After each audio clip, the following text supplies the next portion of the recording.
Afternoon Adventures! Today we're going over the I spells as they are next in alphabetical order, but I'm going to also lump in the J spells as well at the end, and the K spells, of which there are none that have changed. So, doing 3 in 1 this time, because there are just fewer of these. Of course, only going over spells that have changed in a meaningful way, not just minor verbiage changes and things like that. So let's get started with the ice spells, starting with Ice Storm. The damage of the spell has increased from 2d8 to 2d10.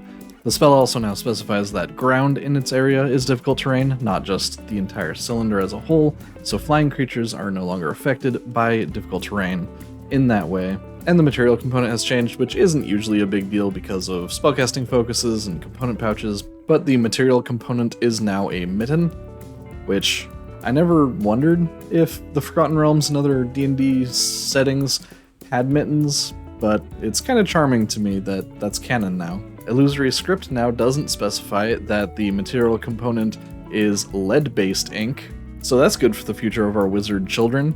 Maybe the crafting guilds will stop using lead paint next. Imprisonment has also had a material component change in that it now only requires a statuette of the target, no matter which imprisoning effect we choose. If the target succeeds their saving throw, they are now only immune to further castings of the spell for 24 hours. They used to be blanket immune for the rest of time. That has changed. The spell also specifies that the target cannot teleport, which makes sense given the nature of the spell as a whole, but wasn't explicitly stated before.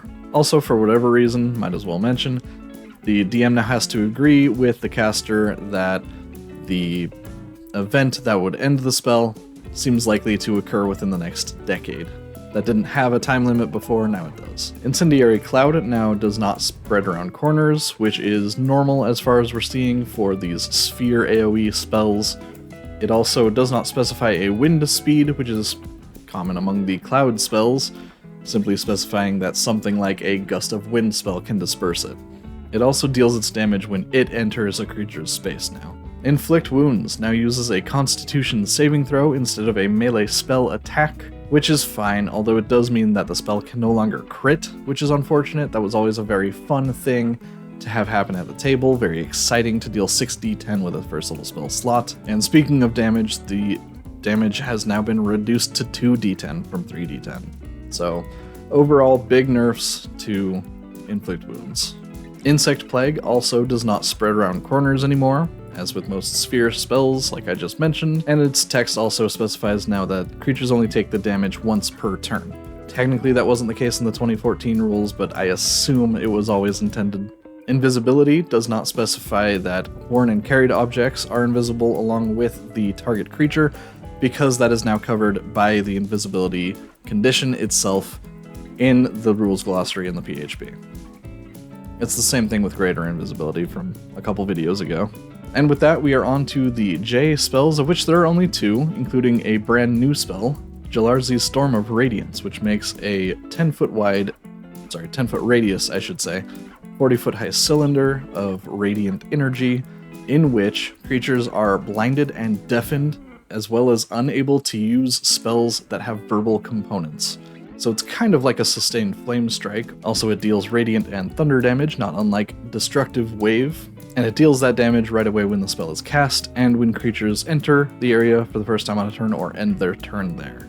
Once per turn, of course. When upcast, the spell gains 1d10 damage to both the radiant and thunder damage, making it one of the hardest scaling damage spells across the whole game, actually. The sort of small 10-foot radius is on par with something like Shatter, which is a 2nd level spell, much smaller than a Fireball, but as a sustained spell, if we have ways to keep creatures in that area, they can rack up quite a bit of damage over time and be unable to cast certain spells and see their enemies, etc. The spell has a mix of damage and debuffing, and we love to see that. And last but not least, Jump. Jump has changed in that it no longer just triples jump distance, and you still have to use movement for the whole jump, etc. Now it allows the target creature, or creatures, we'll get to that, to make a 30-foot leap, up to 30 feet I should say, spending 10 feet of movement.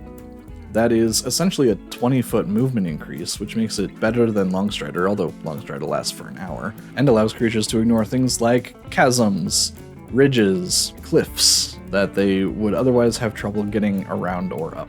And as I alluded to a moment ago, the spell can be upcast now, targeting one additional creature per spell level. There were only 2 J spells that changed, so onto the Ks. There were no K spells that changed.